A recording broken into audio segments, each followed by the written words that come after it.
So you made it here after the deadly Peppa Pig flu virus outbreak of yesterday in periods 3 and 8.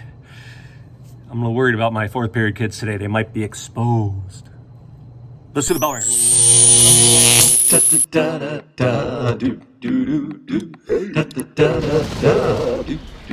All right. Hey now.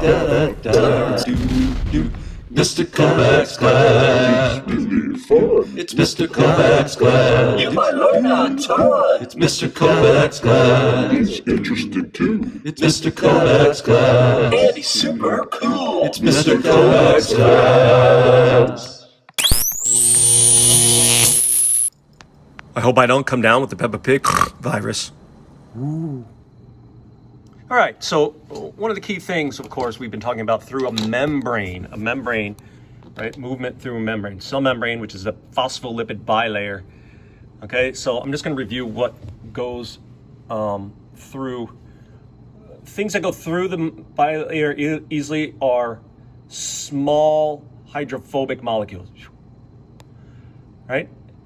And if you're really small and you're not charged, you can usually fit through the membrane.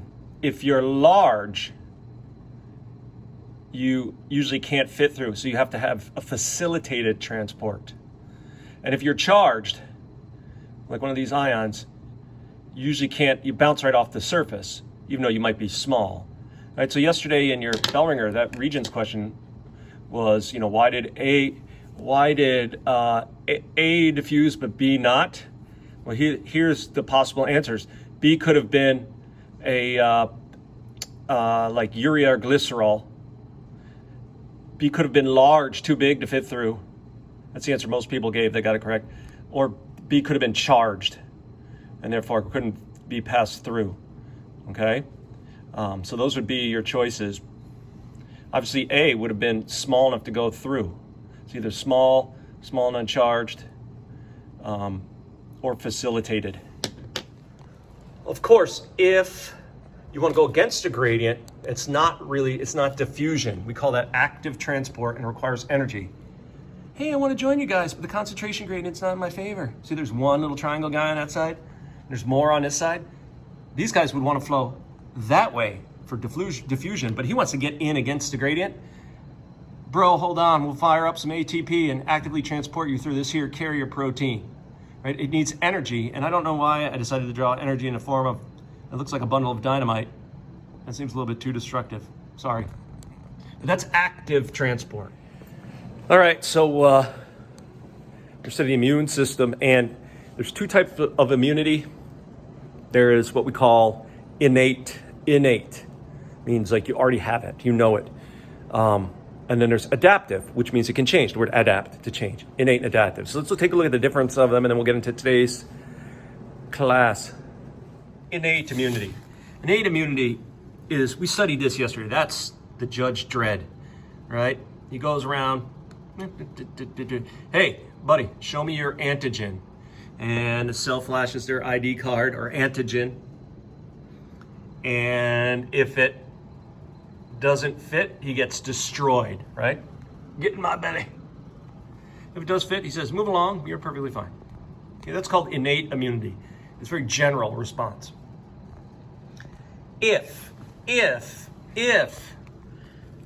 Judge Dredd gets overwhelmed, help, I'm being overwhelmed, I need backup, he can activate what's called the adaptive immunity system. Adaptive immunity system is immunity that can change and be more flexible. And these are what are usually ran by cells that are called lymphocytes.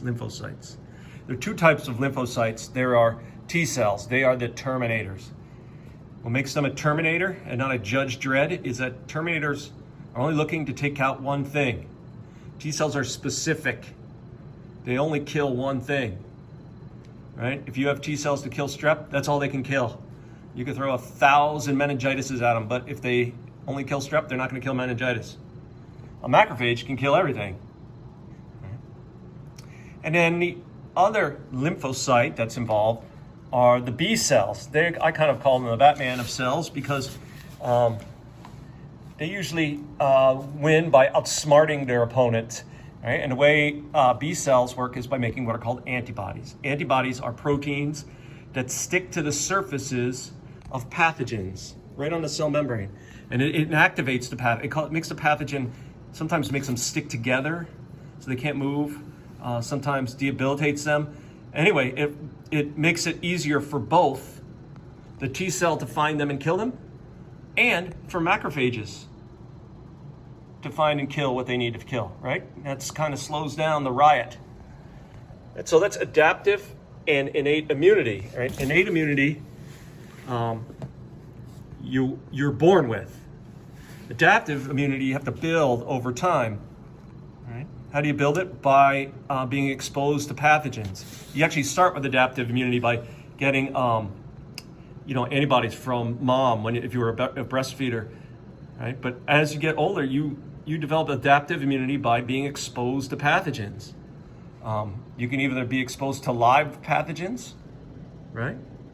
Like I got the chicken pox when I was a kid, and I felt sick, or you could be exposed to a vaccine, which is just an inactive version of the same thing, right?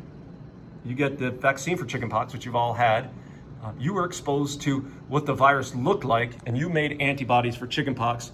But the beauty of the vaccine is you didn't get sick. All right.